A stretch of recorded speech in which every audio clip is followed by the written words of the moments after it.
You should make. We'll take a brief recess for 5 minutes before we begin our. Yeah, sorry.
Try to start early.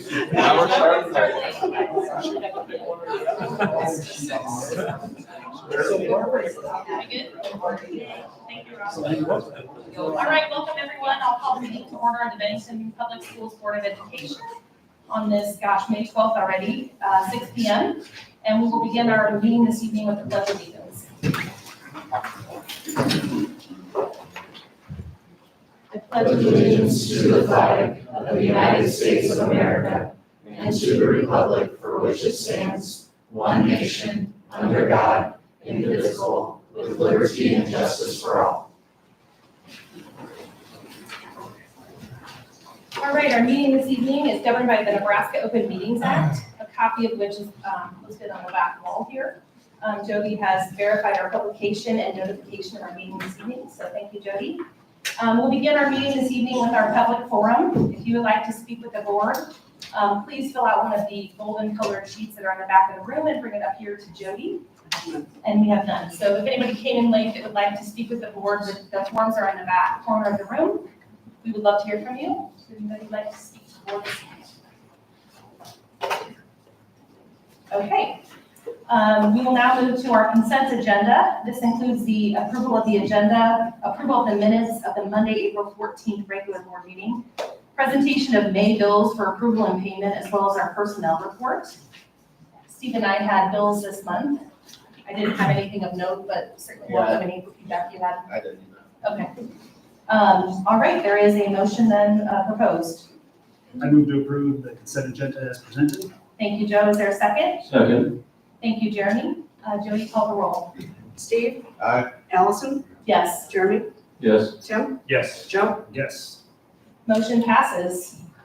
All right, that brings us to our reports and presentations section of the board meeting. Hopefully I do the order here correctly. Are we going to start with Blake? Or? Yeah. Okay, so Blake Thompson is running to the musical theater rehearsals, so we're going to move him up as part of the report section. And he's going to give us an update on the foundation. Thank you very much. Appreciate it. Blake Thompson, Executive Director of the Bennington Public School Foundation. I appreciate the chance to be here tonight. You'll see up on the screen it says support, grow, achieve. That is one of our pieces of our logo. Growth is the big piece we've been focusing on this year as a foundation. We gave our donors small little plants as a thank you to symbolize the growth. And our forward in our annual report was all about growth as well. The key there is the growth of our district. We know our district is growing. We wanted to support the growing district, the growth of teachers, the growth of our budget to meet those needs of teachers and students, and the growth of the need for a bond. We wanted to be able to support that this year when that came through in March, and just overall growth of our staff and what we want to do as a staff. And that came from our strategic plan, which last year I sat here and shared that we had just started, and this year I'm excited to share the first year of implementation on it. I think it's always good to remind people of our mission and our newly formed vision a year ago. The biggest elevator pitch is that we're built to enrich teaching and inspire learning for the District of Bennington Public Schools. And how we do that is by bridging financial resource gaps.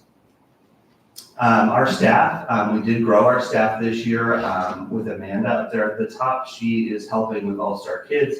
It's essentially a site director position that we have in those boots on the ground in the sites, but she goes out and helps support them.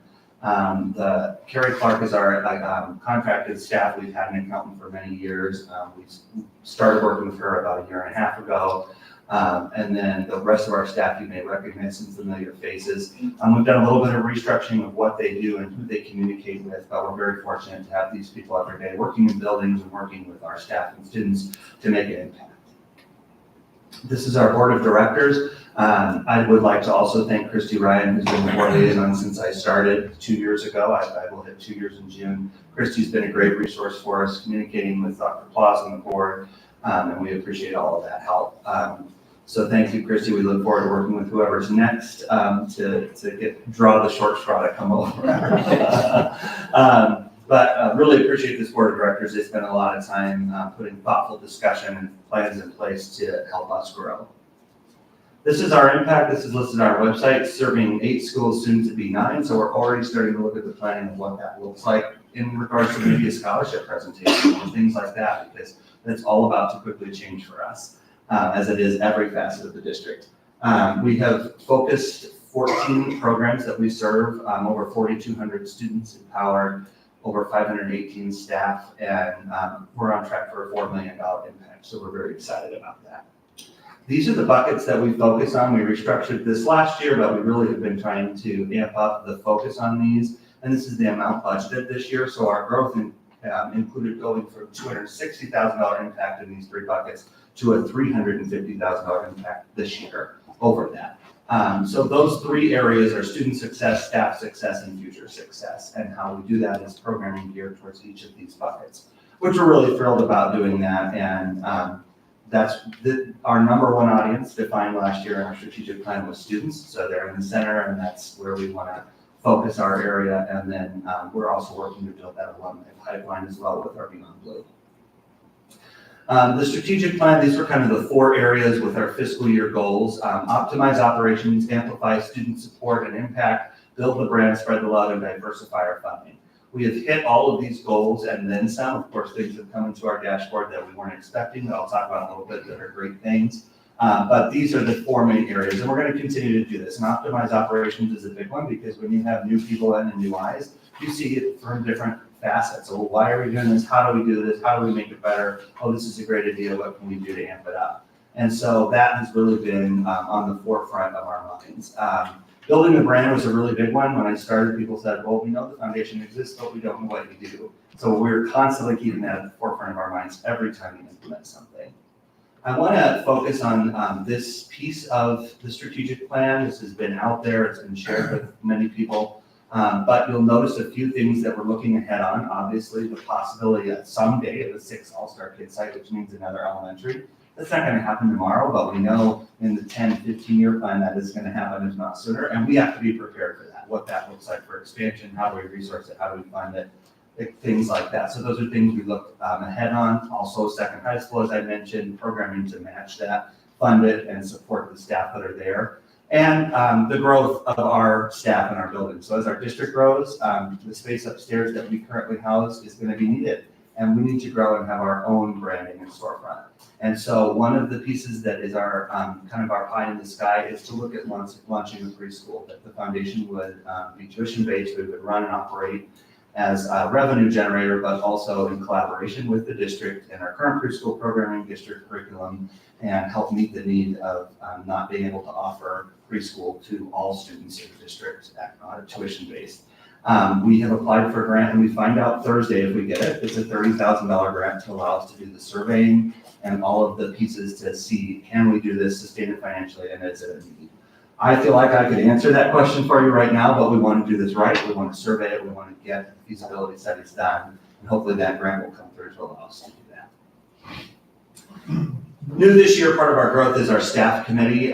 This is people who work at the district and meet with me monthly to come up with ideas to help make things better in regards to the staff. So what do the staff need? How can we support them? What can we do to make things better? And this has been a game changer for us. These people have been so great in helping be the liaisons in building. I call them our cheerleaders. They go out, they speak to the buildings, they share things, happenings, they share deadlines on grants, they share info about the gala, and then they report back to me if they need any support. So a big thank you to these staff members for putting in that extra time outside of their contract hours to make BPS what it is.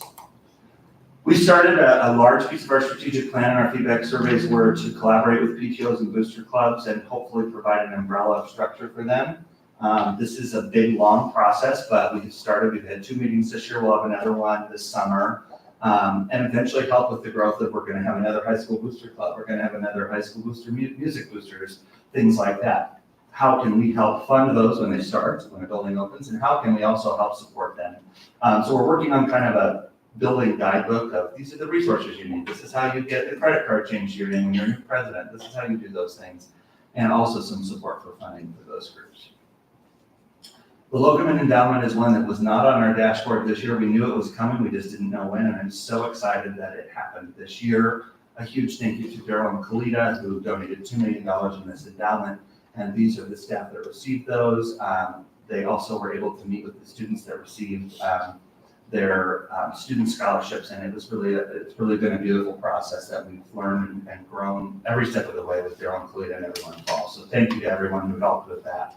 Our second annual trifecta profited over $4,000. This is a casual event, but it sure is a lot of fun. as you can see, and we look forward to hosting that again.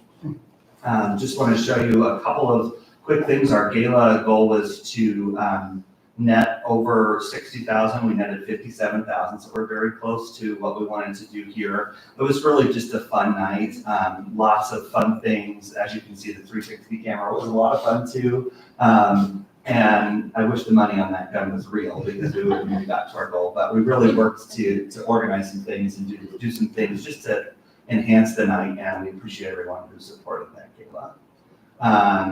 Alumni development continues. We're starting the concept of an all-school reunion that's going to take place at Bennington Days. We are going to pay for alumni to eat at the fire hall's barbecue, and then it gives back to the fire hall and also gives them a chance to get together and the alumni that come. So that's the start to kind of an all-school reunion. We're also doing our other events and honored Rob Lofton with Alumni of the Year this year. So we're very excited about the growth of our alumni association. And this year we restructured our senior academic award ceremony. Thank you to Dr. Lamberty and the high school counseling staff and my team. We added the academic awards into that. We gave out a great amount of money, but even more than that, we recognized kids for their academic and financial achievements to set them on their way. And so it really was a beautiful day, and I appreciate everybody involved. Also did a local scholarship luncheon for the local groups to meet with the kids and get to know them and where they're headed. Coming up, if you're a runner, you can sign up here. Now, don't everybody run at once to the sign up, but I am not a runner, but I will be there cheering you on. And we have about almost 80 participants right now. This is last year we had right at 99, so we're hoping to beat that. We have the Little B, Big B, and Triple B. They have a lot of students signed up this year. It's in conjunction with Bennington Days before the parade, so we encourage you to come to that. And the last thing before I conclude is we have our community's feedback surveys out this time of year. There is a beginning precursor section in there to the preschool questions to start kind of the feedback and dialogue, but also info on our programming, if you donated where you properly thanked, things like that. I would encourage the board members to please fill that out, and I'll make sure you get an email tomorrow. And anybody listening, we would like to, I read every single one of them. Right now, we have hit our first goal, but we'd like to get, we have a goal we want to hit on getting them back for the size of our district, and that does help us grow. We do take those and you constantly hear me say, we took these from the feedback survey, and so we really appreciate people filling those out and taking the time to do that because it helps us grow. And a big thank you to the Board of Education and school administrator and district office for all of their help helping us grow this year. So any questions I can answer for you? You guys are busy. Yeah, we love it. That's what we love. Thank you, you guys had a great year. Yeah, thank you very much. Yeah. Appreciate your support. I'll take it. All right, now we're going to move to our elementary report. All right, good evening, Craig Tice, Stratford Elementary Principal. So just a couple of your items here. I did not put this on the report, but I'm gonna throw it in super quick, I promise. So May 1st, we did have our incoming kindergarten students for next year. We'd welcome them in for a parent night that we like to jumpstart with those families and stuff. So that's May 1st, huge successful event there. And then some end of year events that we have. The big one coming up is this Friday, Fun Day. Anybody wants to come out and help out, we're always taking volunteers.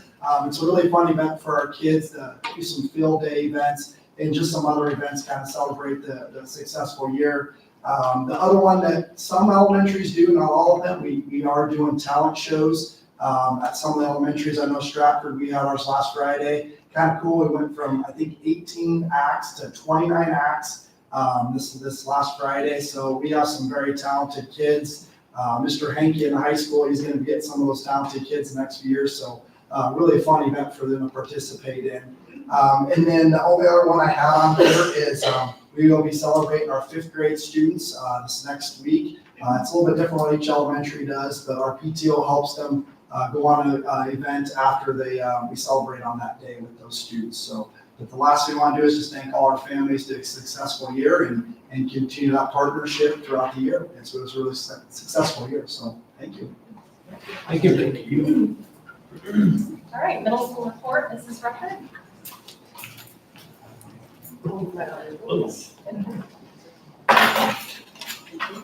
Hi, I'm Renee Rucker, building principal at Bennington Middle School. What I really want to focus on is how we've been able to collaborate with other people throughout the district and outside of the district to really help our kids grow and achieve great things. So at first, you can see the creative connections. Mrs. Strober was able to go to the Jocelyn Art Museum with some of her students. They had great interactions, learned a lot about how to promote their art and how to do better. Bennington Middle School art teacher, Mrs. Blanchard, worked with the library here, gave our kids some outstanding opportunities for competition. We had a first place winner, best in show of Harper Young, so that was a lot of fun. We've also collaborated with the high school, with our choirs. Kids have learned to work with the high school and had an opportunity to work with Mr. Hankey to help build their program. And recently, Ms. Fitz took our kids to the stock market games, and we got second out of 142 middle schools. So we are really grateful for all the opportunities that our kids have had. PTO has supported us, Blake and the foundation have supported us, and of course, all of you. So thank you for giving our kids those opportunities. Questions for me all? Thank you. All right, Dr. Lamberty with the high school. Good evening, Greg Lamberty, Bennington High School principal. A few things going on at the high school right now. And first off, Avery Hightower, pretty cool deal, 9th grader in our building, won a public art contest. So she designed some artwork and is currently traveling the metro area on one of their transit buses. Bennington High School FBLA, largest chapter in the state. So that's a pretty cool recognition for our school as well. I would also highlight Haley Lynn earning a medal at the NSA yearbook competition. And then the art show, I think I mentioned that last month, but we are going to have the inaugural Bennington High School art show this Wednesday. So from 5 to 7 o'clock, Mrs. Moore, Mr. Powell, and the student artists are going to put their artwork up around the cafeteria commons. It's open to the public. There is no admission charge. Just come up and admire the work of our student artists. Pretty cool deal. I'd be super impressed if you're able to make it up there. And then just kind of a rundown of the last 10 days of the school year, which started today. We started senior finals. They're just regular school days. We are doing exemptions, so kids are able to exempt out of their finals. Friday is our rehearsal. Sunday is our graduation. We have honors night is confirmed now. It will be on Monday at 6 o'clock in the gym at the high school for grades 9 through 11. And then we'll wrap up with final exams the 21st through the 23rd, which will be Wednesday through Friday. And on top of that, we'll juggle the NSAA Spring State Championships that are all listed there. So, questions for me? Who's that on your socks? That is actually this is my daughter. So she had her last track meet today, and she was trying to PR in the discus, so I wore them for good luck, and it backfired. So, I'll take the fall for that like I normally do for something. There you go. Any questions? Good luck, busy, I know. Hey, thanks. I wore my Dr. Lamberty socks.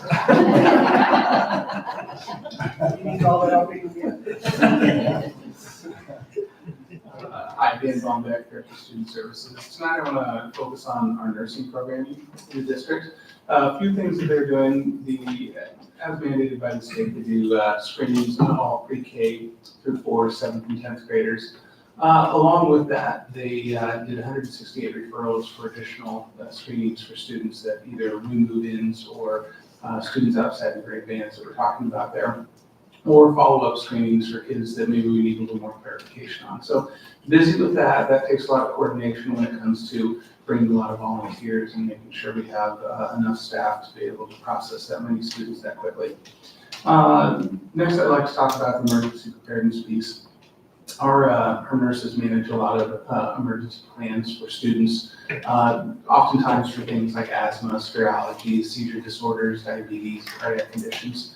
Along with those plans to make sure those students are safe and can be effectively cared for if something happens. They also have to do a lot of training when it comes to the unique medication that comes with that. So EpiPen, seizure medications, diabetes meds, things of that nature. And then finally, I want to talk a little bit about moving forward. So this year, Bennington kind of started down a path of looking at getting a heart-safe designations Project Adam.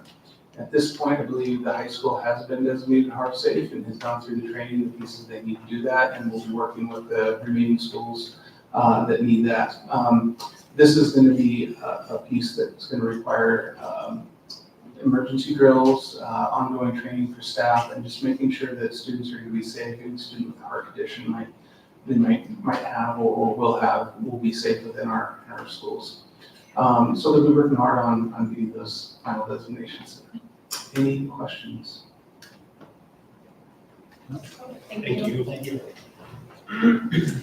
Right, Mr. Feeney?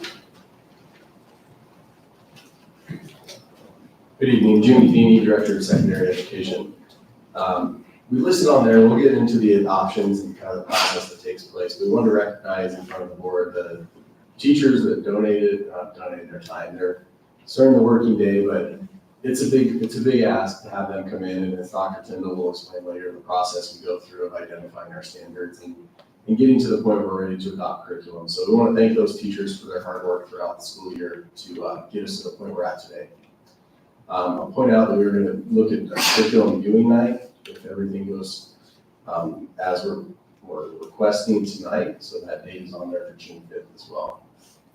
Our assessment team was a team that also met this year. It's exciting to announce we're finished with all of our NDE required assessments. Buildings are just finishing up their tying the loose ends up on the rest of their assessment work. Our team did look at the visual on the right side there. What does a balanced assessment system look like? Try and give us some common understanding and some common vocabulary around what we're asking of our students and when and why. So next year we'll have that half day where we get to look at data a little more intently, which would be great. Looking into next year, our fall and winter spring assessments for fall, winter, and spring will be that K-8 math growth, and that was with that state change that we talked about a few months ago. I'm really excited for our K-8 teachers to be able to dig into that. It's a really good reporting element through the state. And then our spring assessments will have those summative assessments like we are required throughout the state in reading and math through 3rd through 8th grade. 5th through 8th will take science, ACT in 11th grade, and then pre-ACT in 9th and 10th. And finally, we have some updates on the professional development and things going on this summer. So curriculum day kind of bounced around this year. We moved it from the 27th to the 18th and back to the 27th. A really critical day for our staff to get together and kind of reflect and make some enhancements or some adjustments to what's going on. So we're kind of planning for next year. TIP grants came through. We were able to approve 45 of those. So that was an awesome thing for our staff. And again, another powerful practice to get that work done as we head into the future years. Our blended boot camps are also scheduled. So that'll be that last week in July, first come, first day actually in August. And so that has a kind of a multitude of things that we offer for our staff to come in and not only lead sessions, but attend those with their peers. So a fun one there. And then lastly, look at our teacher induction and our opening day schedules are coming together. So we'll make sure we're supporting our teachers as we head into next year. And so some of those dates are outlined there for you. Any questions for me? Okay, thank you.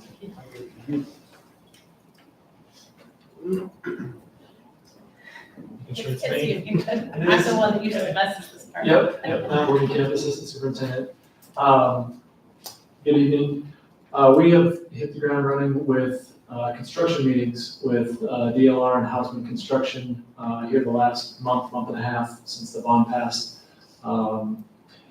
When doing that, I've had the opportunity to sit down with teachers and staff, faculty, staff, coaches at the high school and look at what the design space looks like and what it could look like with their input. And so we've had 2 full days where we've met with those groups. We'll continue to meet with those groups. The architects will then tweak or adjust what those plans could or could not look like, and we'll continue to work down that path with them. As well as we've had opportunities to visit other school districts, and we'll visit some other school districts to look at facilities and programming. 3 or 4 weeks ago, Mr. Feeney and Mr. Lindbach from DLR and I went down to Bellevue Public Schools to look at their CNA program, and they've built that program really from the ground up. Dr. Landry and I's former boss, Brad Stubbe, has started that down there, and so had an opportunity to go down and look at their CNA program. Mr. Hankey and I went to, along with Mr. Limbeck as well, went to Gretna East last week to look at the theater. Both at Bellevue and in Gretna, the programs they have and the resources they have are gonna look different than what ours are. We understand we probably can't build a CNA program that has 13 beds like they have in Bellevue, and, we understand that, but to be able to get ideas and understand what that could or may look like with 9 beds in the morning and in the afternoon, that can help us as we build the facilities. When we were in Gretna last week, one of the things we're looking at in our current theater, we have a modified stage with an orchestra pit that's in front of the stage, which we take the stage cover off, and for our musical, it limits the size of the stage because we have orchestra up front. This theater is not designed that way. It's going to have stage right or stage left where the orchestra will be placed, and we really just didn't have an understanding of what that looked like or how that might set up. So we decided to go out to Gretna East and visit and see what that looked like. We looked at their stage size, what the rigging looks like out there as well. Again, probably not going to be able to build that facility with the resources we have, but it gives us ideas on where we can be efficient with our money and where we can allocate funds. In a few weeks, Dr. Plaza and I are going to head over to Fremont and look at their small engine program and mechanic program out there that they've just implemented here in the last couple of weeks. Again, be able to get some ideas that we might be able to take care of in Bennington. So just a few things that we've been doing over the last 4 to 6 weeks, and what we have scheduled here over the next month. We'll continue to report to you on those things. I know we have some other things to discuss tonight that have to do with the construction. Questions I can answer from you. All right, thank you. All right, superintendent report. All right, we're going to begin with a little update on our strategic plan. We kind of talked about this last month, where we were at, what we were looking at. Had the opportunity to meet with Cortica and discuss maybe a timeline, what this can potentially look for us. One of the first things that they brought up is maybe doing all of the engagement with our parents and students and staff members over the summer might not be as high as we'd like it to be. And so we have sent out that survey that I think ended maybe today. We went out to parents and students and all those, the whole community. I think they're going to try to analyze that data over the course of the summer. In addition, try to get our administrators in kind of for their portion and try to get the board in for your portion as well. Kind of hit pause for a second, get ourselves into the fall when everybody's ready for start of school, and then re-engage the parents and the students and those other feedback groups before tying it all back together. And so based on those recommendations, I think we're still gonna continue our process, just gonna be a little bit slower in the middle and make sure that we get all the feedback that we need so we have a good representative sample of everybody. So we're excited about that. We'll kick that off here pretty soon, or already have, I guess, with the survey. Second thing I had on there is just the NDE Commissioners Advisory Committee. This is a committee that Dr. Maher pulled together after he took the position in July of 2023. Essentially about 20 superintendents from across the state meet, kind of hear about what's going on at NDE, provide them some feedback from the field of what we're seeing within the school systems. It's really a great group. We meet 4 times a year. This year we went to Scottsbluff, Lincoln, and Omaha for the meetings and talk about different topics, the assessment system, the literacy initiative that they have, certification processes, which have been important to us, federal requirements that are constantly changing, school finance, legislative matters, and just our accountability system as well. So put a lot of time in, just try to help advise him on what it looks like on the school's end. That way he can function, better to serve us, and vice versa, we can help them out as well. So looking forward to being on that again for the next year. Last thing I have, just kind of an update of where we're at on state aid and evaluation per pupil. This legislative session is coming fairly close to an end now. We don't anticipate any large changes to state aid based on what currently is being proposed and what is, prioritized. And so we feel like we kind of know where we're going. Something that we think is really interesting to track is our evaluation per pupil. Ultimately, the state aid for equalization aid is your need, so that's your cost to educate the students, minus your resources, that's how much a local property taxpayer would pay at $1. And then if there is a surplus, you would receive none. If there's a deficit, that's equalization aid. And so I think there's 50 districts left now, right, in equalization within the 244 in the state of Nebraska. So there's not tons of schools that their evaluation per pupil is not greater than their need. And so just like to put a little chart together, just kind of show, we're always being compared to everybody else around and what that could potentially look like. Bellevue has the least valuation per pupil within the metro area. We are second at $665,000 per pupil. You can kind of see all the way across. Generally, if you want to know who's equalized, just start from the left and work your way to the right, and you will basically see for the most part who's all equalized. Not completely, but for the most part. A lot of schools in there are not equalized. This is what sets us up for what equalization or non-equalization is in the future. And so we try to track this. We actually had a fairly big increase this year in valuation per pupil, obviously with home prices rising and all of those things, but we're still going to see a decrease in state aid. So this year we received just over $14.2 million in state aid. Based on our 10.02% valuation increase this year, that reduced our equalization aid for next year. We also grew some students, so it's not dollar for dollar exactly. But next year we're expecting just under 14.1 in state aid. And so fairly level, just a small drop next year, nothing compared to like last year when we saw almost a $5.5 million reduction. And so we're going to be fairly stagnant for next year. Looking forward, we anticipate almost every year to have a slight reduction in the coming years. That's assuming we continue to grow at 100 to 150 students. Reverse back when interest rates were in the 2-3% for a home, we were seeing more about 300 students per year, which obviously is a whole different situation. Currently, we've been getting 100 to 150. All of a sudden, interest rates drop into 4 and 3%, that number might change and we'll have a whole different discussion. But this is what we know today. We anticipate just slow reductions moving forward. Have any questions on that? I'd be happy to answer them. Okay. Hey, we'll take a $100,000 decrease over $5.5 million last year. Yes. So we can work our way through that.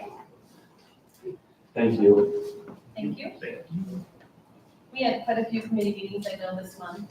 So I think next up is our committee reports. Building and Finance Committee met several times, I think. At least twice. Yep.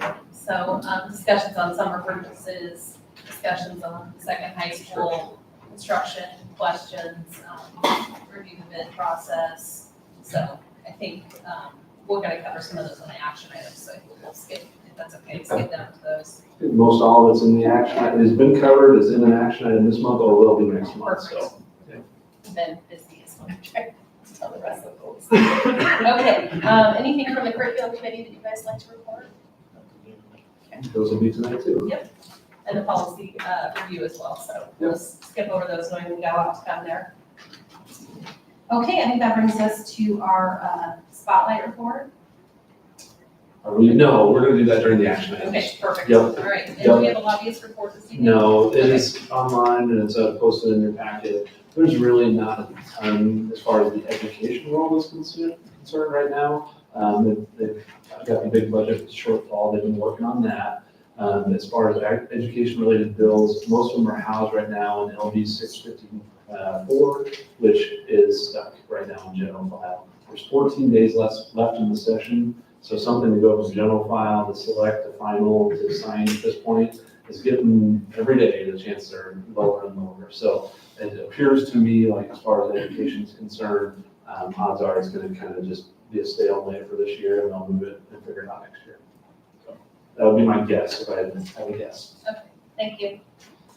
All right, that brings us to our new business section of the meeting this evening. And the first up is the very exciting policy revisions. Yeah, that's it. Under section 500, so. I know everybody was laying awake last night going, I can't wait for the policy revisions. First thing is we have a whole host of policies that as we worked our way through as a committee, we talked about, should these be in policy? Are these the updated forms? What are they? And so we have a whole host that we're either going to omit Or if it's a form, we're gonna put it in one repository on the district website as opposed to putting it in policy, because, you know, you think about every time the form changes, are we gonna redo the policy in 2 readings or not? All we mostly want is to make sure the updated forms are there. And so we'll put all the updated forms in one spot, that way it's easy and convenient for parents, and just take it out of the policy, which I think we're hoping to do as we continue to move our way through, and then we get all our forms in one spot. One I did want to note, because they are being omitted, are the first 3, that's 50202, R1, R2, and R3. We had actually 4 option policies. It was like a Frankenstein of option policies. It just kind of kept getting built onto itself. And so the hope was to try to condense it back down into one. We did have our attorneys look it over and say, okay, I've looked at all 4 policies. There's just redundancy everywhere, and they pared it down into one policy. So those 3 would be omitted. All the rest were either handbooks that were omitted or a form that would just move to a different spot.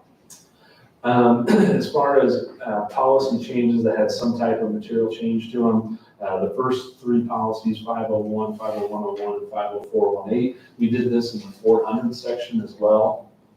Each of those policies listed out all of the protected classes as defined by the federal government.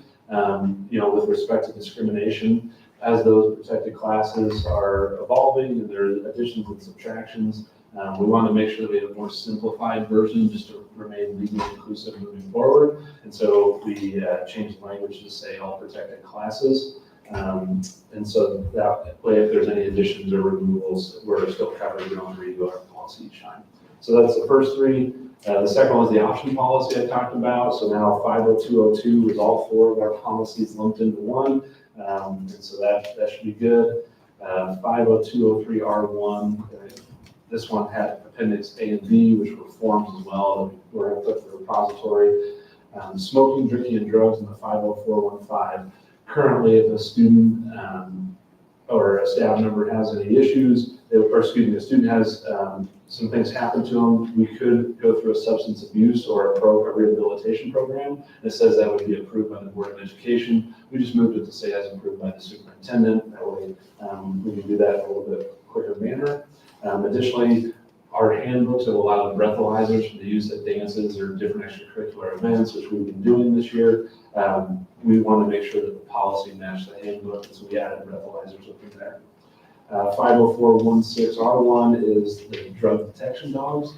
Policy said that we could use those in the middle school and high school. We just want to broaden it out and make it the whole district. And so just make that say that it's in public schools. 50422 is use of social networking. This is a small change. It said to friend each other. I think that was probably encompassing of all the different social media venues we have at this point. So we changed that to follow, so it was a little more accurate. In the extracurricular participation section, we just removed the words assigned classes to eliminate some confusion between the handbook and the policy, make sure that those are okay. 50608 is the student organization fundraising. We kind of redid that just to align with our current practices regarding student organization fundraising, how those are approved within the buildings in the district. And then finally was 50901, which is the student group gifts. We just wanted to, again, reflect what our current practices are. Also make sure that these student or class gifts, they have been added in the system, just not creating any undue influence for staff members or anybody else. So those were kind of the ones that had a little more substantive to them. And then obviously there were some grammar changes throughout periods, commas, capitalization, that type of thing. Be happy to answer any questions. Questions for anybody? Are you sure? They're all glazed over. I thought it was riveting I do personally. appreciate the effort that goes into making all those changes, so thank you, Jody, you too, I know you're a big part of that, so thank you. All right, we will review them again next month for actual approvals. There's no motion needed at this point. All right, Mr. Keeney's here for us to discuss and consider our preschool, elementary, middle school, and high school handbook revisions. Well, I think mine will be a little bit better than the 500 policies Dr. Paul states. I'm not going to talk about each one. And review, as you review those pieces, was quite extensive this year. We shifted to a common template, which will provide consistent practices, as well as our families, when they look at it, it's going to feel familiar. So you talk about the transparency aspect of that. So we're excited about that, but that also made quite a tedious process. So upfront, you'll see a lot of to align to current practices or to reflect current practices is the rationale. All of these little changes are different colors in your book. So a big thank you to Stacy Hahn, who kind of spearheaded getting that the same and making sure that things that needed to be worded the same way were in all the different places. You'll see some things like school calendars and staff lists. Those were removed from all of them because they can change throughout the year. And so those are things that are maintained on our websites. You'll see internet access, was something that was added to all web or all of the handbooks. That's just to reflect like our filtering software, data privacy pieces. So just to make sure people are informed on that. You see some things like textbook fines in the secondary are going to go through my school books. So you kind of have some of those traditional yearly things that as we make updates, we want it to be reflected. And then the things that you'll see, like meal prices you guys approved last month, those things hit the handbooks as well.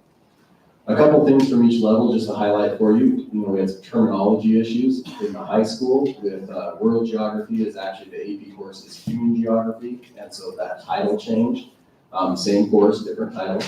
You're going to see a grading scale piece with AP and dual credit currently being a 0.5 increase in weight, going to a 1.0. And that was a committee decision based on the majority of metro area districts. So just to be consistent there. You'll also see some changing in the honor roll. And the reason for that change is it right now says quarterly honor roll, but we are on a semester system. And since like in the middle school, you have 6 hexters, but you have 6 times a year that you actually say grade stop and we're going to give you a final grade. We don't have a quarter final grade in the high school. So it's the inaccuracies it was starting to cause became an issue because if the student retook a test or resubmitted work, are we being accurate in assigning that honor roll? So that'll just help be more consistent and provide some clarity. The last one at the high school that might catch your eye is the cell phone use. And we're moving towards a practice of phones are to be silent and out of sight during the class period. And this is just to preserve the instructional environment. So we want students engaging with their teachers and committing to that classwork and that instructional environment that we're going to provide there. Middle school had mostly cleanup items, things you'll see are like adding breakfast times and removing the high school parking lot explanations. So some things that have carried over from these moves. Logistical items, updating passing periods, the phone explanation is a little more concise. You'll also see in the elementary a couple updates. One thing that was added was attendance procedures and addressing barriers to attendance. This is just clarity and consistency. They show up in our secondary items, and so to have those match in our elementary, as well as the consequence guidelines. That's probably the biggest change to the elementary was that grid approach to talk about maximum minimums. Again, it's already in our middle school and high school, so providing that consistency for our parents to know here's what that looks like in our elementary schools. And then finally, preschool, it didn't change. That's the same handbook we're using, but rather than having a preschool handbook, these sections will be put in as part of the anchor point handbook, which houses our preschool. So when you vote, hopefully I get your vote for a little more exciting than policy review, but if you do have any questions, let us know, we can get those answered for you. So I just wanted to note again, we had 5 elementary handbooks.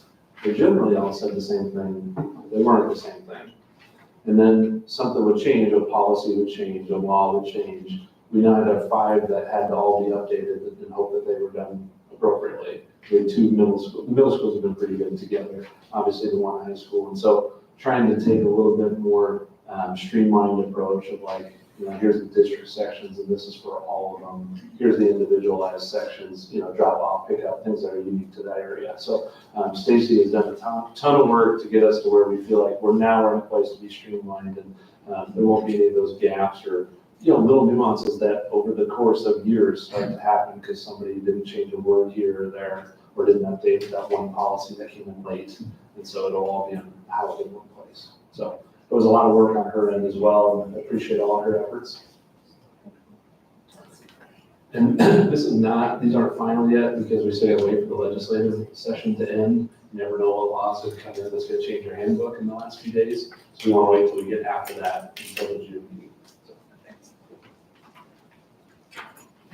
All right, next up is for us to discuss, consider, and take action on our K through 12 social studies textbook adoption. Now, this is really exciting. All right, tonight, Shannon Tyndall, Director of Elementary Education. Mr. Feeney and I are here to seek approval from the Board of Education for our curriculum adoptions for the 25-26 school year. And the first one we're going to start with is K through 12 social studies. This is our big adoption because it was a K-12. It is an 8-year cycle. Yep, I was just going to look at you. Can you put it in a slideshow? It disconnected again. Hang on 1 second.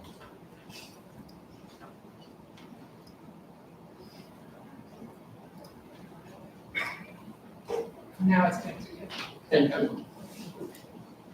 All right, this is a year-long process when we do any adoption process, and you've seen this before. The committee met approximately 8 times, and you can kind of see an outline through the months what we did. The first part of the year is really building capacity and knowledge within our staff to make an informed decision, looking at our current practice, what will we change, how will we improve, what are we doing well. And the second part of the year is really looking through materials and evaluating them and rating them and making a final selection of what we would like to bring to the board for approval.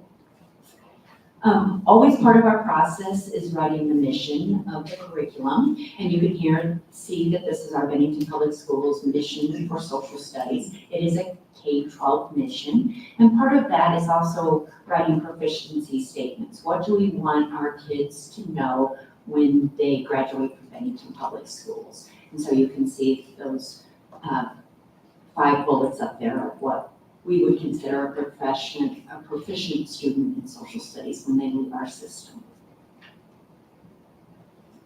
All right, let's talk about what we selected, the good stuff. Currently in elementary, we were using McGraw-Hill. It was a 2014 copyright.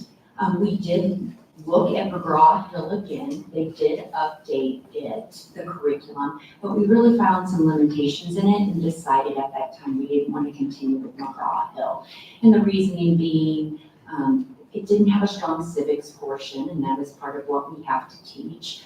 We thought the materials weren't real engaging. There wasn't a great digital component. It was cumbersome for planning. And so we decided to look at other curriculums. And what we selected for kindergarten through 3rd grade is kind of a new curriculum. It's called Studies Weekly. You can see under there is multiple districts. This is just a few throughout the state that use it: Kearney, North Platte, Plattsmouth, Ralston, Wahoo, OPS. And it's kind of a fun, different format. It's a periodical format, like a magazine format. Kids can cut it apart, they can highlight in it, they can work in it. Our teachers really liked that part of it. It has a robust online platform. It's aligned to the state standards. It covers civics, history, geography, and economics. It's consumable, hands-on, and it really integrates with our ELA curriculum. And they like the flexibility and sequence of the materials.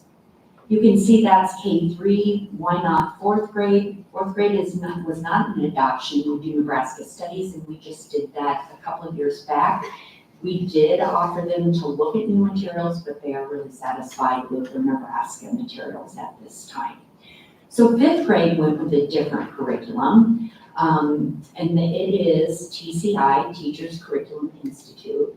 It is a curriculum developed by teachers. Some big districts across the state that use it: Grand Island, Millard, Westside, and Seward.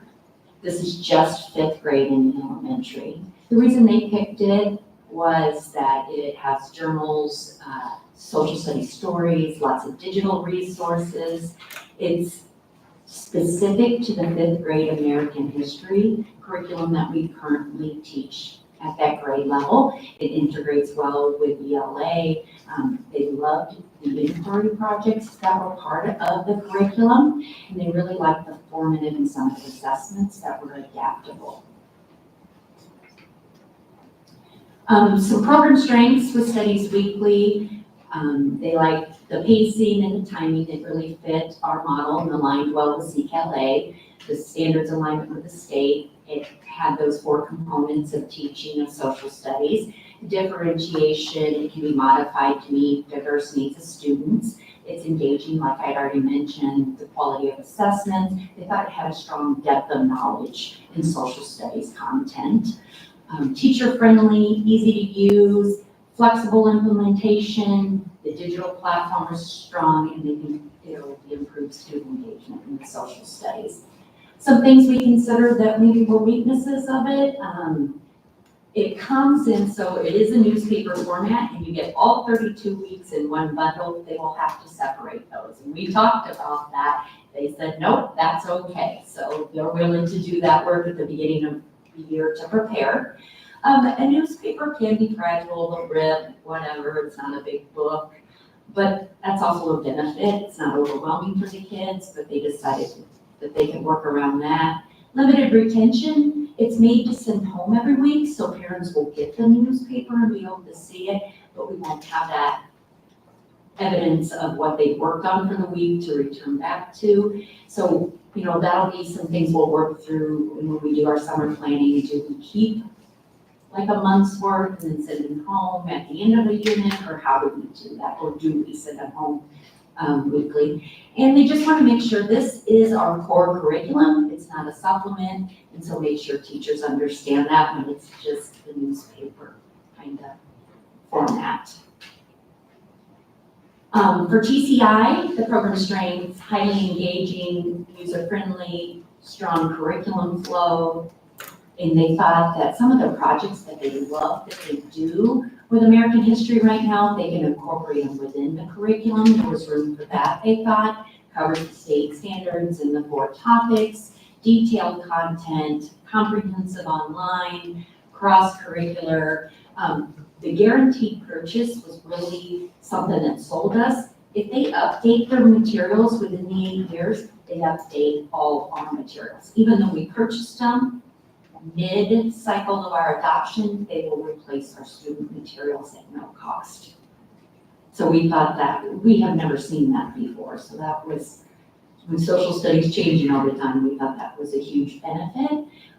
The differentiation we can do for diverse needs of students, the engagement, and this is the big one, a transition consideration. You will hear from Mr. Beanie in a minute that middle school also is proposing the adoption of TCI. So the continuity, we started our 5th graders in this curriculum, and so it will transfer into 6th, 7th, and 8th grade.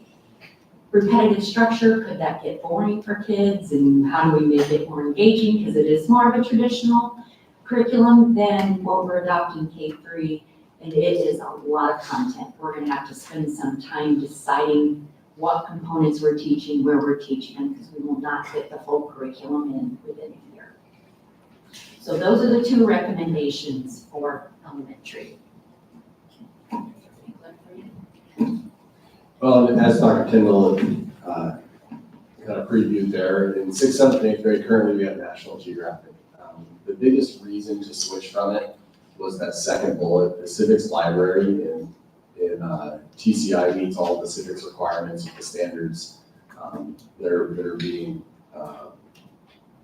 the need for the implementation. So National Geographic just didn't. It would have required us to have quite a few supplements and things to meet those. The teachers were really excited about some of the primary source opportunities in TCI as well as the interactive maps. As they really dug into it, the engagement pieces and some of the differentiation pieces resembled a lot of what we heard in elementary. But the biggest thing our teachers noticed was coming out of National Geographic was how visual and engaging it looks. The digital focus here, the print materials, they say lacks a little bit compared to the National Geographic books. This is a different design and curriculum than what they've been using. So those were kind of the 2 glaring challenges that came out as weaknesses in ours. But again, the benefits that you get from the other components seem well worth the switch. Currently, you have like schools like Grand Island, Millard, Westside, and Seward. There's quite a few other schools around the state that are using it as well. The high school, we kind of broke into 2 different types of adoptions. The first one is the traditional core curriculum. This is 4 courses in high school. So when we look at the majority of kids, they're going to be in a McGraw-Hill book between 9th and 12th grade for 4 of those classes. McGraw-Hill is currently in place. It's used a lot of places, and people like it in the high school because it does a good job of aligning to Nebraska standards. It has great teacher resources, and they're very familiar and like the way the assessment options complement the curriculum. And the teachers have some versatility in how they utilize that. One thing that came across with this was the attractive appearance, or sometimes like how it looks, but there is an updated model for 3 of the courses, as well as there's a brand new digital platform. And so that's something that really came across a bit as a concern because it's going to be a change for a curriculum we're familiar with, but they think the update will help a lot with engagement and things like that. Probably the biggest limitation is geography is on a different copyright cycle, so the other 3 books will be updated where geography will be the same, but the geography teachers also felt like the geography book is doing a great job right now, so that wasn't a reason not to choose this curriculum.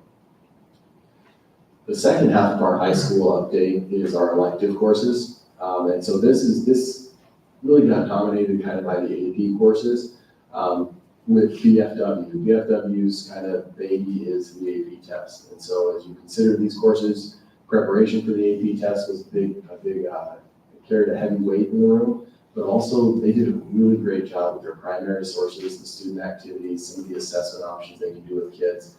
Talking about the writing that kids have to do and what that ACT exam looks like. These textbooks really, these curriculums did a great job with that. AP Government is currently using BFW. That is the one nuance that we see in the secondary is that we're under contract. So as we get to the end here, we'll say we would look to go to a year-to-year contract with them to get us on the same 8-year cycle down the road. But McGraw-Hill also has some nice resources for electives. Sociology and constitutional law are 2 that are being used right now, and the teachers really like them, especially the constitutional law, street law that's listed there is really highly acclaimed for the practicality of it, as well as like the real life example it provides students. So as we look at our total curriculum adoption for social studies, we're looking at a price tag of $611,466. That does include all of those different pieces we presented here for 8 years. So that is the 8-year cost. The only pieces as we think about our future considerations is that AP Government would go year to year when we're out of that contract. It has 3 years left on that, so we'd be looking at an additional expense there. But you also are looking at any sort of growth. So anything outside of the adoption that you do for growth would be additional costs, but otherwise that is all encompassing. Future next steps, what we're looking for is our teams to sit down and talk about how this takes effect for our students. And so we do that through our TIP grants. And so we have TIP grants for our teams to sit down and go through the pacing guides and syllabus, kind of identify some of those instructional elements of it. Talk about the assessments and how we're going to utilize those inside the curriculum. So then we also have training for our teachers. So when we look at that professional learning component, in May and June, we'll do an overview of the instructional materials. So they'll receive training so they're familiar with what they write. At Back to School, we'll train all teachers with more for implementation and that student focus. And then throughout the year, there's opportunities for the teachers to achieve, we call them strengthening sessions, but really just get in there with the curriculum experts and ask questions once they get some familiarity inside the curriculums. Are there any questions that Dr. Tindall or I can answer for you at this time? I was just looking at the numbers compared to the number that was up there. It's not off by a lot. It's Yeah, the that's, same. I just noticed that was a main thing. Okay, just want to make sure. Yeah, about $5,000 off. So it's not a math adoption, you're saying? No, I swore I had saved on the updated number at the end, but not. So for reference, this would come out of the depreciation fund. This is where we plan to purchase textbooks out of for this year. Our current depreciation has a fund, a balance of just over 4.1 million. We anticipated the social studies portion of the adoption to be $1 million this year. And so it is coming in, $390,000 under budget. Which number is it actually? It's the 611. 611. Yeah. I changed on all places except for what's in front of you. That's all right, right? Sorry, As soon as I saw that, man, I hope this is just my copy. I printed too early. it's all good. Yeah. So does that include the consumables then too? Yeah. Right. The middle school and high school won't have consumables for 8 years. So the middle schools will have them for a period of time, but then usually, yeah, we can always buy them later, but using them later, that was their choice. Thank you for sending the update early for us to have time to digest, because it's a lot of information, and for folks that are not on the curriculum committee, I know you have had multiple chances to comment on this throughout the year, so thank you for that practice change, I appreciate that.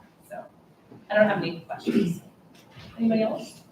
No, I will say the curriculum committee is having the actual materials in front of us and I'm the opportunity to kind of go through and see what they look like. I mean, obviously it's good materials, but just to see the depth and information of what they're going through, I was very happy with the details and just even obviously focus on the civics and the constitutional side of things, trying to make sure things are holding the path of where we want them to be at is going to be really good. So I appreciate you guys having the detail and having that in front of us. All right, any further discussion? All right. I move to approve the purchase of the K through 12 social studies curriculum materials as presented. Second. That's it. That was good, man. Okay. Thank you, Tim. Any further discussion or questions? All right, Jody, call the roll, please. Jeremy?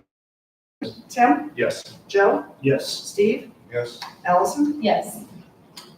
Motion passes. Thank you both. I think you're staying here for our music. Yes, ready to ask for more. All right, also this year we had K through 5 music adoption. In the same process, a year-long process, met about 8 times. This process went a little faster because you're dealing with 5.5 staff members, not the breadth of the K-12 adoption. And you can kind of see the breakdown, but kind of the same. We start with analysis, we look at latest standards in teaching of music. We talk about our current programming. We did a good progression of skills for the music program. And then we started the review in the second half of the year. Once again, we wrote a mission statement for elementary music. This was specifically elementary because that was the adoption and the proficiency statements that we don't hope, our kids will achieve by the end of their elementary music career. All right, and so what we picked is called Quabar, and it's an online program, totally digital curriculum that will supplement some of the things they're already doing. They have access to over 1,200 songs, 225 ready-to-use lessons. It's interactive, it was movement. We have had, when they did their presentation, we got up and danced and played with it. It will work good with our box lights, and kids can get up and interact, or they can have their Chromebooks and compose music, do things, see songs. And so it really, we think, will engage and enrich our current music curriculum. We're pretty excited about it. Some of the strengths, same thing as last time. It aligns the standards, very age appropriate. Sequence of skill development was there, variety of music experiences, just the concepts, the language arts, math. There was a lot of cross-curricular, technology integration, assessment tools. We always give them grades in music that didn't have great assessment tools, and so this will help them understand where kids are performing and measure performance in the area of music. Very teacher-friendly, creativity, flexible, and just performance opportunities. Some of this, it even gives programming when we do our music programs at the elementary.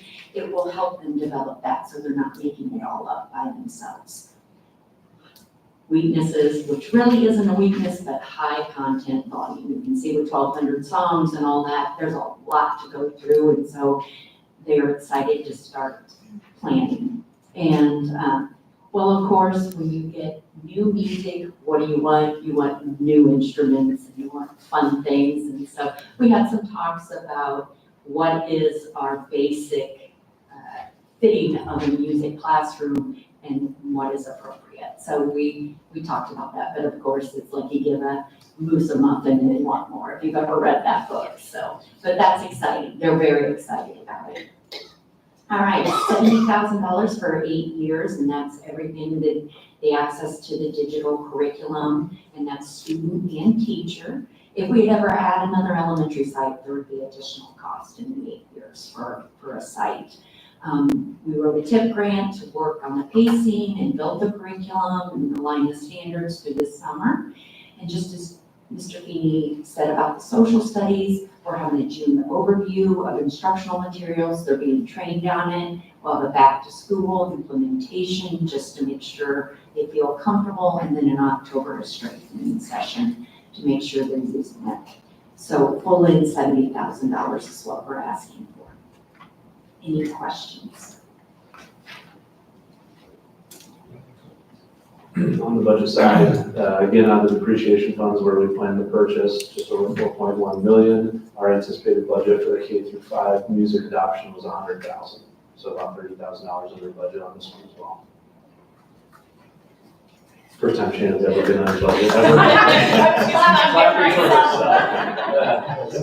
She's so excited. I don't ever make budget at home or. Any other questions? No. All right. Is there someone like to propose a motion? I move to approve the purchase of the K-5 music curriculum materials as presented. Thanks, Tim. Is there a second? Second. Thank you, Joe.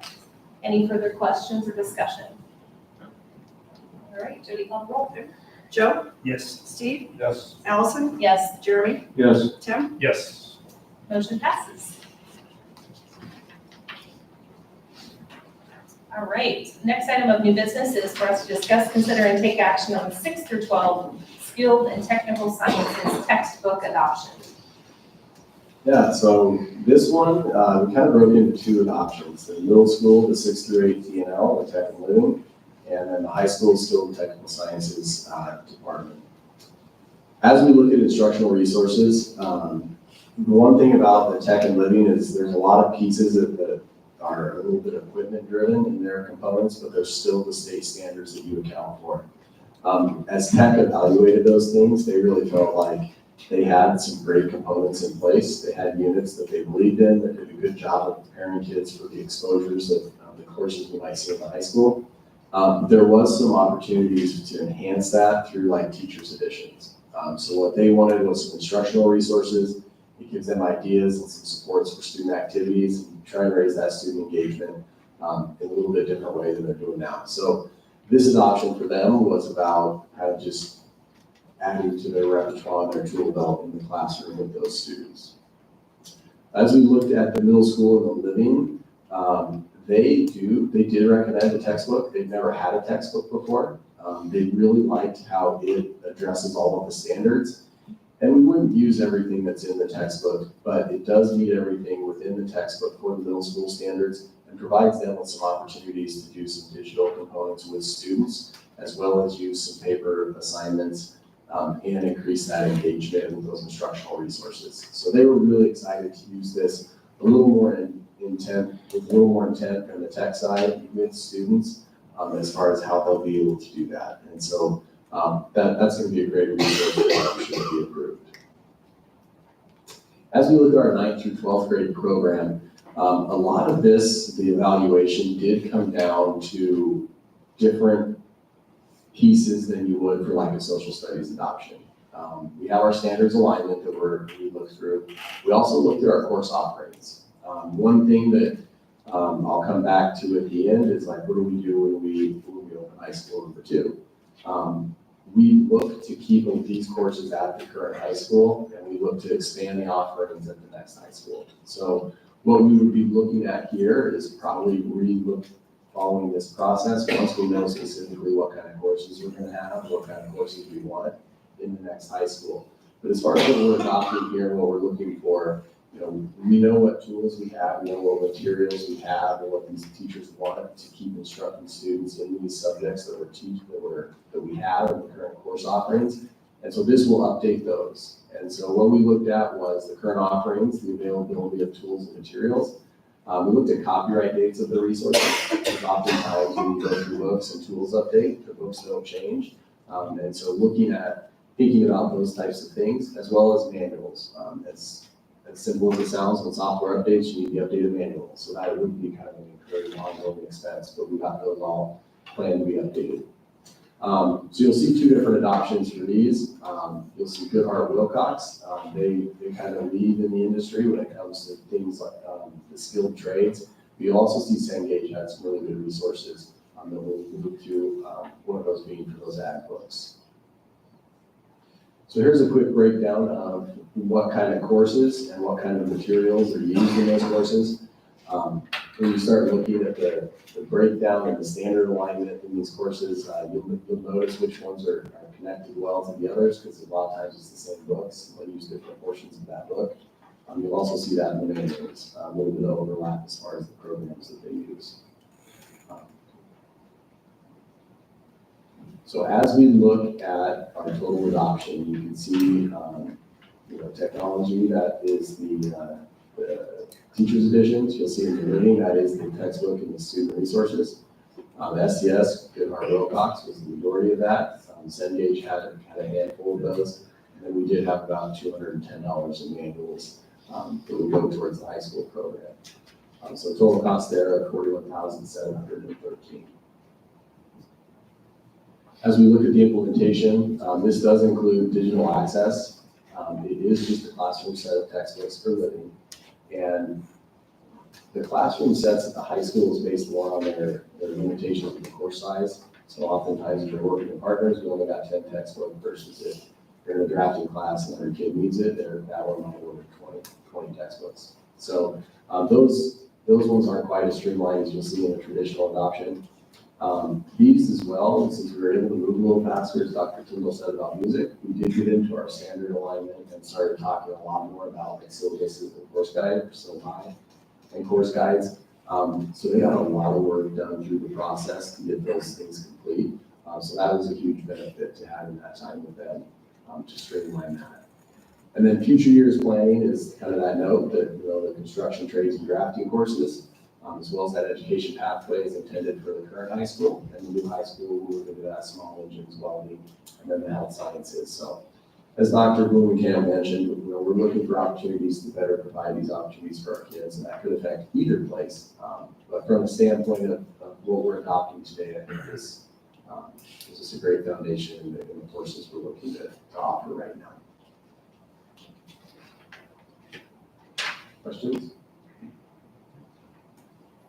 From a budget perspective, we plan on this purchase and the SDS adoption to be $100,000 out of the depreciation fund again, as well. And so, for all three adoptions together, we're about $475,000 under budget, which is significantly less than what we spent 8 years ago. We all know what prices have done in the last 8 years. So feel good that not only do we have great curriculum materials for our kids, our staff has bought into all of them as they were a part of the process, and also we're significantly under budget. So we feel pretty good about each of them.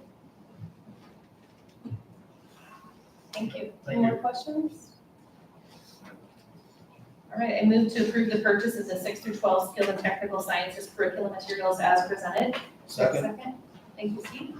Jody, call roll. Jeremy? Yes. Tim? Yes. Joe? Yes. Steve? Yes. Allison? Yes.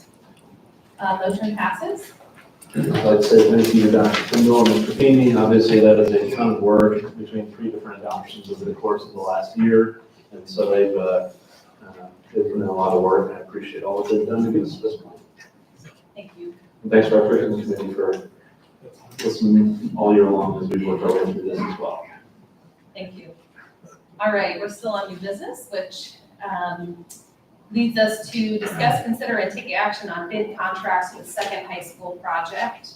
I believe this is for the grading and some other items. So we had our first bid package that went out. It had 2 things in it: the mass site grading and the surveying of that area. We had really good participation in the mass site grading with 7 different contractors that submitted bids on it, which is always what you're hoping for, is a nice competitive environment. Ultimately, the low bidder was Rough Grading at $1,387,358, which Our total grading budget was just under, or is $2,457,000. And so, but that has the final site grading as well. So it's not like we had 2.4 million, and this is 1.4. We still have more coming, but we do believe that that is a really competitive bid, and we are on or under budget at this point, not knowing what that final site would look like. As far as the surveying is concerned, it's a little bit smaller. Obviously, we had 3 general contractors that submitted bids on that, with the low being Alpha Land Surveying at $10,100. The Building and Finance Committee reviewed these. We had a really good discussion about contractor experience, vendor availability, their ability to complete the project, what those timelines look from each of their bids. The really important thing for us is making sure that we can deliver all of this and have footings in the ground before next winter. That's a big milestone for us. So felt like each of these low bidders would be able to do that. And so the Building and Finance Committee, DLR, Hausman, everybody's recommending rough grading for the mass site grading and Alpha Land surveying for the site. And I'm happy to answer any questions. I'll answer questions first. If there's any questions. So everybody's been asking, when's the dirt moving? So do you have an idea of when they're actually gonna start? I believe the week of the 23rd, that's the Monday, whatever that week is when they believe that they'll start moving dirt. Obviously, I had to wait for approval from the board. I think they're getting diesel in the trucks, getting everything lined up, and that week they should get going. May 23rd? Yeah, May 23rd, yes, thank you. Any other questions? Okay. All right, I move to award the bid contract for mass grading to rough grading for $1,387,358 and site survey work to Alpha Land Surveying for $10,100 for the second high school project. Second. Thank you, Joe. Any further discussion? All right, Jody, call the roll, please. Jeremy? Yes. Tim? Yes. Joe? Yes. Steve? Yes. Allison? Yes. Motion passes. So upcoming, we'll have kind of these one-off bid packages for a little while until the larger designs are done, and then it'll generally be one big bid package that has 80% of it all within there. And so the next one will be precast, because you want to get those on order early and get it in the queue for them. And then after that, we'll have the tennis courts, because we obviously don't want to wait three years for when we can do those at Bennington High School. And I'm not certain which bid packages after that, but we'll have a few of these for the next few months. I think the big bid packages will probably be October, November, I believe, of next year, or excuse me, later next school year, this calendar year.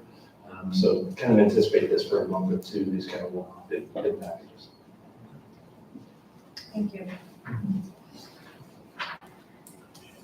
All right, next item of new business is for us to discuss, consider, and take action to accept the resignation of Christy Ryan from Bennington Public Schools Board of Education due to her moving outside the district boundaries. Yeah, we got to come on down. Justin Knight from Perry Law Firm is here, just to help the board with any questions they have on the next series of action items. Obviously, this is a little bit of a unique situation for our district, and so if you guys actually ask questions, I'm not certain if I'd be able to answer them, so we thought we'd bring in an expert. And thanks to Christy too for giving us fair warning, so we had time to kind of process. Obviously, we weren't expecting this, and so just giving us time to digest all of the decision points that are coming up. So thank you for giving us extra time. And welcome, Justin. Great, thank you. Glad to have you here. Happy to, do you want to have a discussion on the resignation piece? Does anybody have any questions as to what that entails or process? Christy changed her mind. That's good. Are we thanking her? Yeah. Jeremy says we just vote no, and she can't. Is that how that works? Let's ask Justin. All right, I reluctantly move to accept the resignation of Christy Ryan effective immediately and thank Christy for her service on the Bennington Public Schools Board of Education. Is there a second? Second. Thank you, Tim. And Jody, call the roll, please. Jeremy? Yes, and thank you, Christy. Yes, thank you, Christy. Joe? Yes, and thank you. Steve? Yes, and thank you. Allison? Yes, and thank you. Motion passes. All right, and that brings us to our next item of new business, which is for us to discuss, consider, and take all necessary action to determine the process to fill the school board vacancy created by Christy Ryan's resignation. And Justin, we're hoping that you can kind of walk us through first maybe the timeline. I know we've had plenty of confirmation in terms of what that looks like, but just as a refresher for all of us, just kind of the time period, and then also hoping you can kind of walk us through what our options are and what we've seen in other districts. Sure. Well, good evening, everyone. Thanks for having me. Good to be here. I'm going to talk about one statute in particular, so I'll give you the number right off the bat. So if you want to look at it afterwards, you can. It's 32-570. 32-570. That is the statute specifically on school board vacancies and the process to fill that.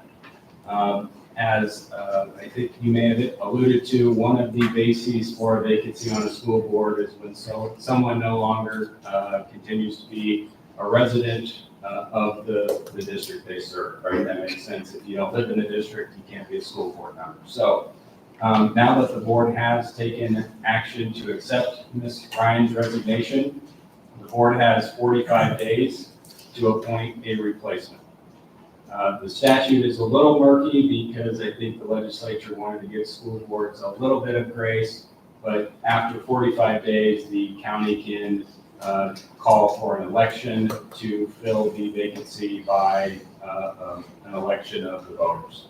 The district pays for that election, which includes the cost of, if it's a mail-in, cost of postage, plus staff time, so there is a cost associated with a pure election if it gets to that point. Now that the board has taken action to accept the resignation, Dr. Claus and I have already talked about there's a requirement that notice of the resignation needs to be published in the newspaper and the notice of the vacancy as well. So the 45 days isn't really 45 days because that has to be published before the board can do anything. So it's 45 days, but after tomorrow, we'll already start working on getting that published in the newspaper. In terms of the process to fill the vacancy, the statute is about as wide open as there is in the election statute. It says that a majority of the remaining members of the board are to appoint someone who meets the qualifications. So you've got as much flexibility as identifying a resident and a legal voter of the Bennington district to fill the vacancy. Probably the two main options are if the five of you or a majority of the five of you have somebody in mind that you want and meet your criteria, you could nominate that person and vote on that person at a meeting within the 45-day deadline. The other, what I would call primary option, is if you want to see who's out there and who's interested, you could accept formal applications and do formal interviews, which would give any interested person, theoretically, who qualifies obviously, the opportunity to interview with the board, but that's going to be more work on the board's part of if you get 50 applications, are you going to do 50 interviews, or what that process looks like. The appointment has to be voted on at a public meeting, so it's not like you just find somebody and they show up and they get sworn in. But the Open Meetings Act does say that the discussion of a potential replacement cannot be conducted in closed session. So all discussions, all interviews, even the evaluation of the people interviewed, if you choose to go that route, that's all got to be an open session, even if it would be injurious to someone's reputation. So that's kind of the timeline general overview. I don't know if you have questions or anything specific, but I'll pause now and see what you have for me. Anybody have questions? Well, none of us have been through this, so. Yeah, what was the cost of the open election? I want to say is close to 25,000, 20 to 25,000. I don't know if we've received a bill from this election yet. The one in 24 was like 21, 22,000. And what have you seen other districts do, or what, I know you represent quite a few other clients, but just curious kind of what your thoughts are in terms of what people mostly usually do? Yeah, that's a good question. So I'll start by saying it depends, because it always depends. But I think it does depend on a couple things. So I should mention as well, whoever you appoint will fill the remainder of Ms. Ryan's unexpired term, which I understand is about 2 years, year and a half. So part of it, is there gonna be people running for that seat, that if you appoint someone, it's kind of like you're giving somebody a leg up in that contest either way. How much time the board has to commit to the interview and the review and the application process.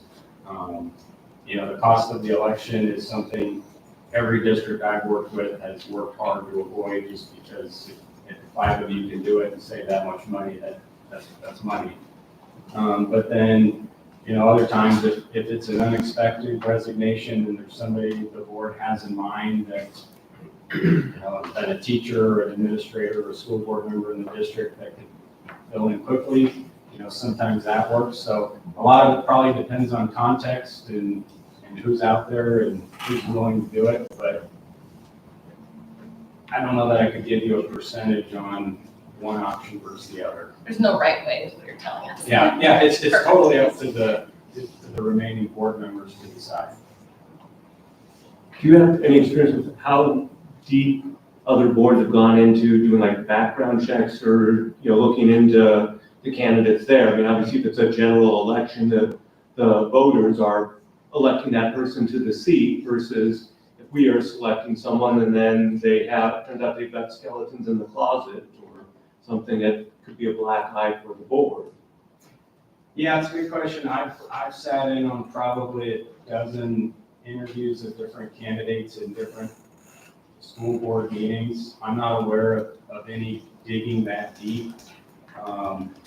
I think most of the time it's more of an application where you're asked to disclose, prior criminal convictions. It's at them to be forthcoming. Yeah, but at the same time, anybody who runs for a school board seat, as long as they meet the eligibility criteria, they could get elected. So I don't know that boards have gone into too much scrutiny on that. Yeah, I just look at it from it's just a little bit of a different scenario there.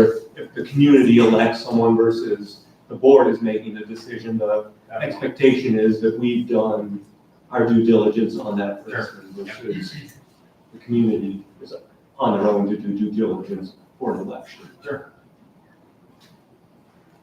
So time is money.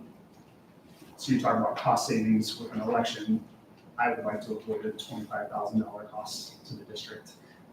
But also as far as time for the school board, not that we have anything else going on. But if we have to go through and if I'm understanding correctly, everything's open session. So let's say we get 10 people to come forward and apply. That's all interviews that are going to be done in this kind of setting for everybody to see and hear everything's in the session, correct? Yeah, It'd be like a special session. Or at least even if we don't have interviews, we'd have to go over those 10 candidates and say, these are the 3 that we want to interview, or these are the 4 that we want to interview, do that public forum. In June or whatever. Yeah, we So have how to have does a the special application process work? If we start that, or I'm assuming we're gonna figure it out tonight, right? If we do the application process, how does that work? We just get the applications by the next board meeting? So, or do you want to answer what you've seen? well, I think 1, if not 2 special meetings, you probably have to do that. So 10, maybe 20, maybe 2, who knows how many you would get. Maybe you want to interview all of them, maybe you want to interview 4 of them. That would require probably a meeting, or, you're not going to have time to do it at a regular June meeting with 45 days. So having probably a special meeting to decide who you're going to interview, unless you're going to interview everybody. In that case, maybe you just need 1 special meeting, and then with the hope that your June regular meeting, which is probably like June 12th-ish, 9th, yeah, so that week, that would make sure you're in that 45-day window. I think to answer the question, I think you asked me, if there's 40, you might have to have a meeting to narrow it down to whatever is a manageable number. If there's 4, you could do it all in one night. Just, you don't know until you know. With some of the changes to the open meeting rules, that if we had that special session, we still have to have a public forum for people to talk. You would. So we could have potentially people pitching for individuals. Potentially. Yeah. Because there's no, you have to have public forum on every, yeah. Right. Yeah.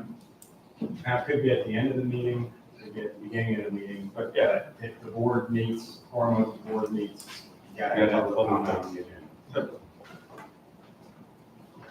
I think the important thing to think about here is, obviously, again, we've never gone through this. So we're all new to this. I'm not quite sure, I guess, what we are all going to decide on here. But we've got a lot of big steps that we're taking right now. We've got a school that we're trying to progress on. Decisions that are new to us. I mean, none of us have built a school yet, right?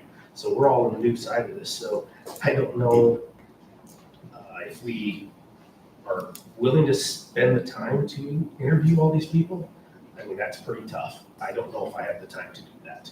I don't know if we can find a candidate that would fill this position to help us. I don't know, but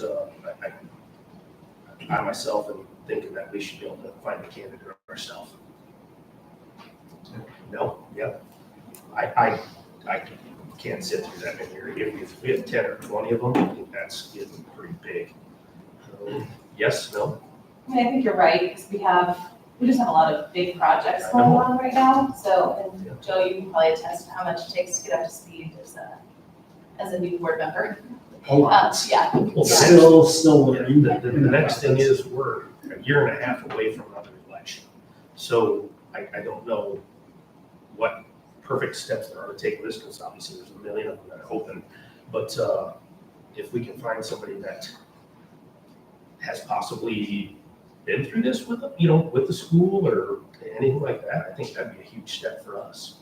If somebody's willing to fill in to do something like that, to help us, again, we haven't built a school before, none of us. So we've never had to find somebody to fill a school board position. So I think we have to find someone that's willing to help out and do a good job to progress for a year and a half.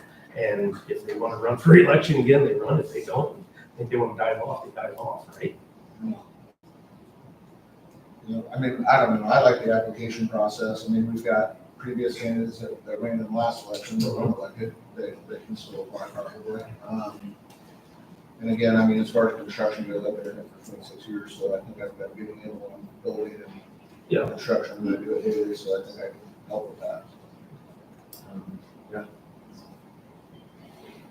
I'm kind of inclined to appoint somebody, if we can think of somebody that would fulfill the role, that would be, have experience. I'm kind of piggybacking off what you said. I kind of was thinking that, do we have any former school board members that would be interested, or, that's kind of where I'm going, just thinking to myself, can we find somebody as a stopgap? So are we saying names, or can we say names, or Yeah. something that we're thinking of?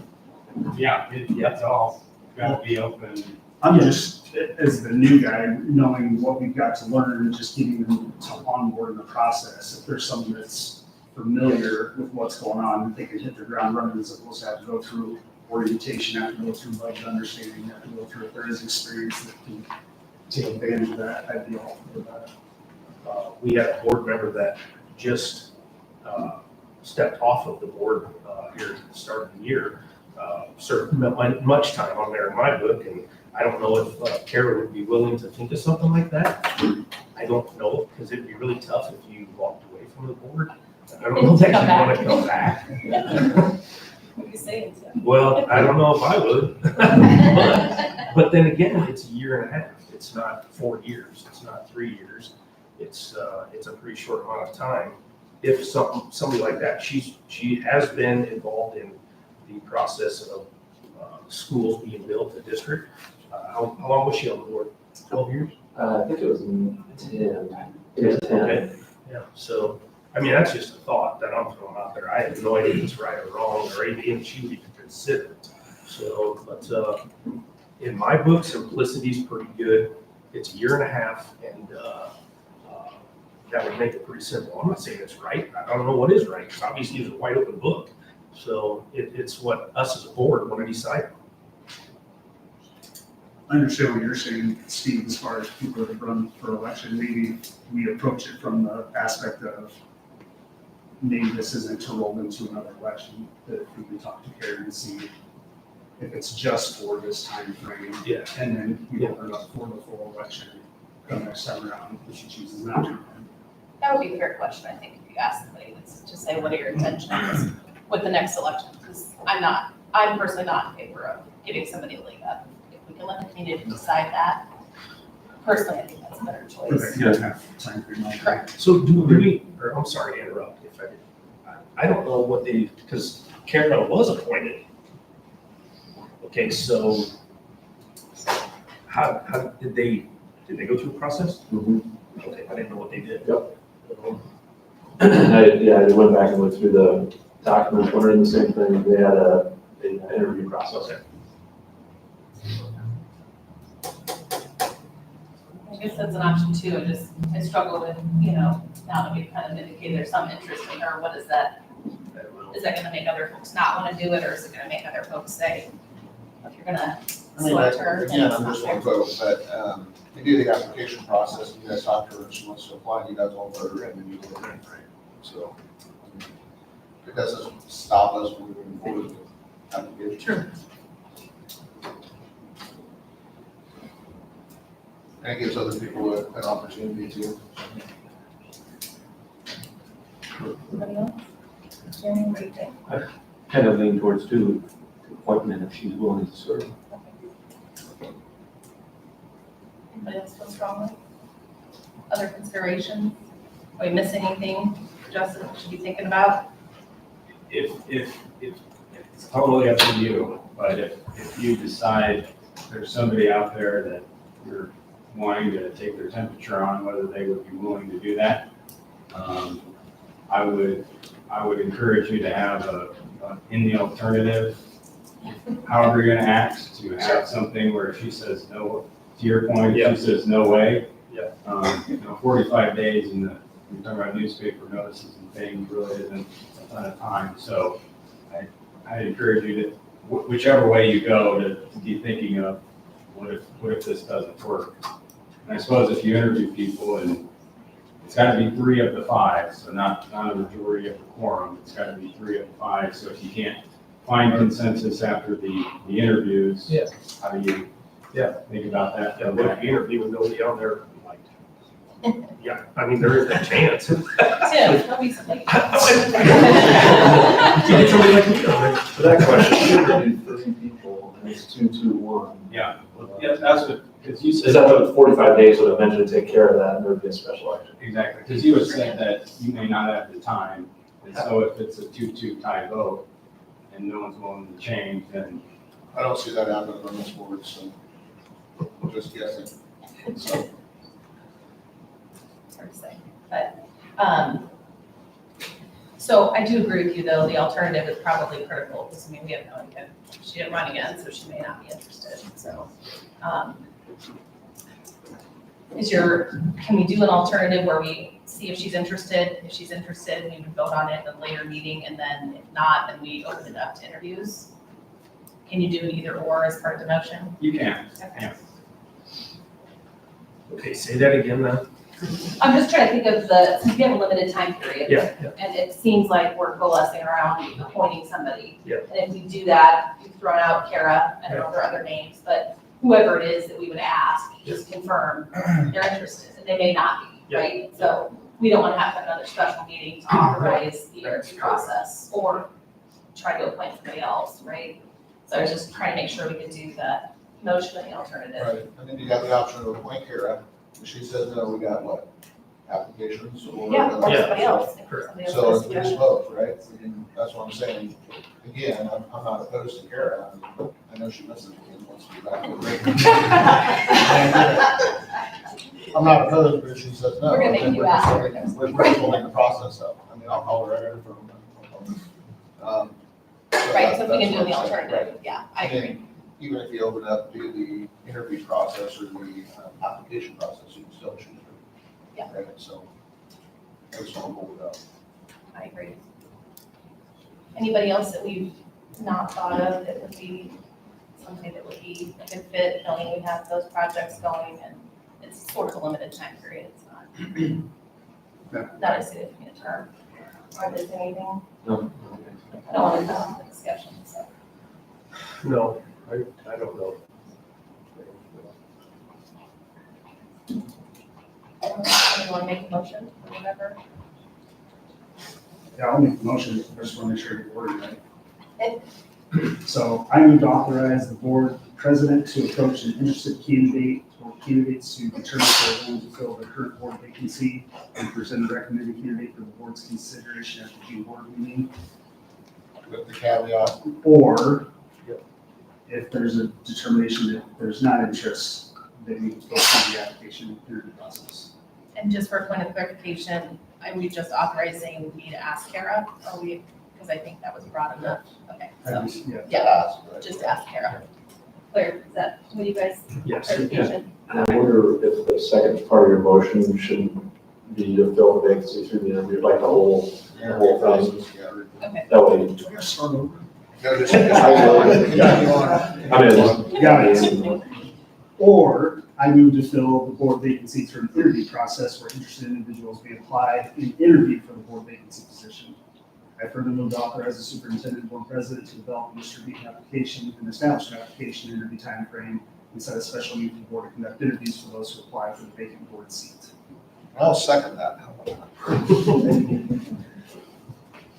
All right, any further discussion? No.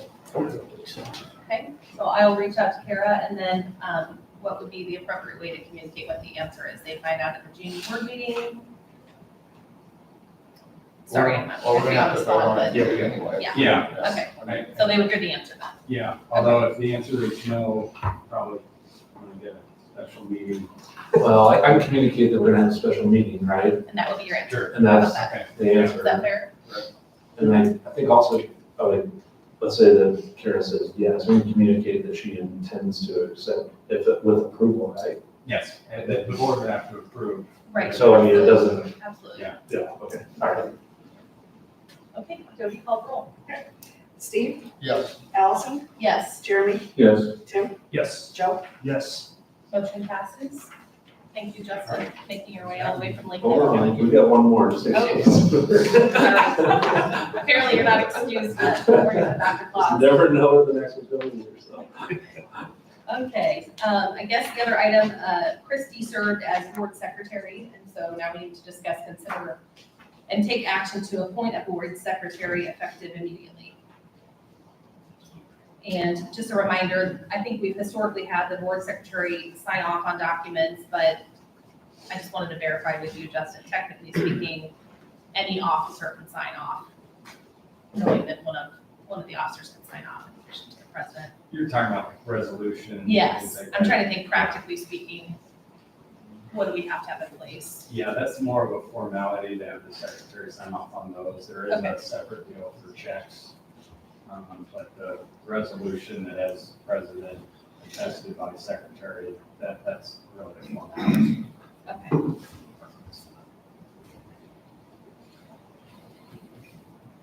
All right, does anybody have any suggestions on that front or recommendations? Are you talking about a person? Yes. Apparently I was taking credit tonight. Talking about appointment of the secretary, which is a board decision, so just trying to open that up for discussion if there's any interest in how we want to handle that for the rest of the year. As far as moving to appoint somebody? Yes. You got two options, you got Joe and myself, so there you go.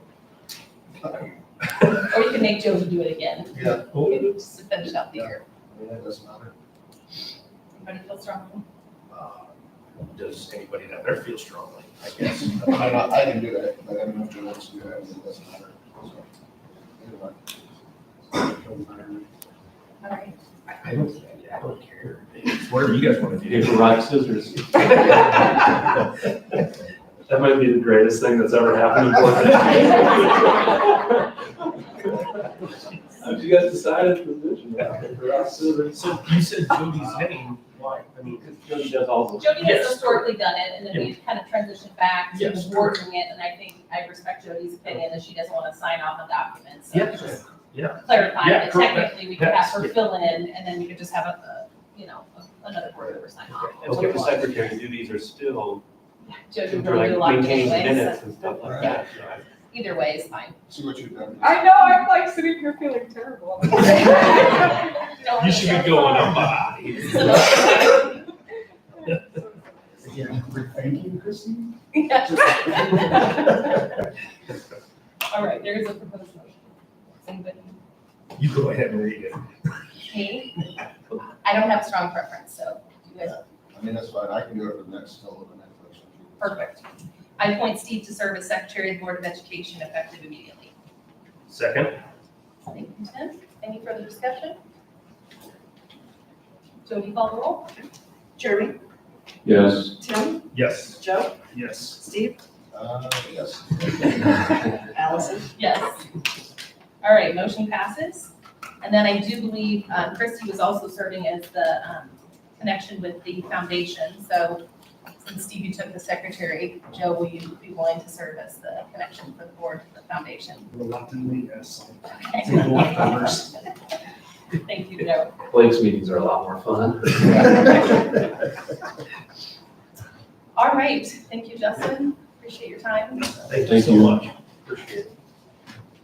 All right, the next item is an executive session, and we are not expecting any action after the executive session. I move to enter into an executive session to evaluate the job performance of the superintendent and prevent the needless injury to his reputation, and for negotiations with the board and the superintendent. Second? Jody, call the roll. Jeremy, Yes. Tim, Yes. Joe, Yes. Steve, Yes. Allison, Yes. 7:46 p.m. Motion passes. All right, people reconvene. Do you want to do the announcements real quick? Oh, yes, just a reminder, our next meeting is June 9th here at the district office at 6 p.m. And then if you're interested in questions, Sorry. Yeah.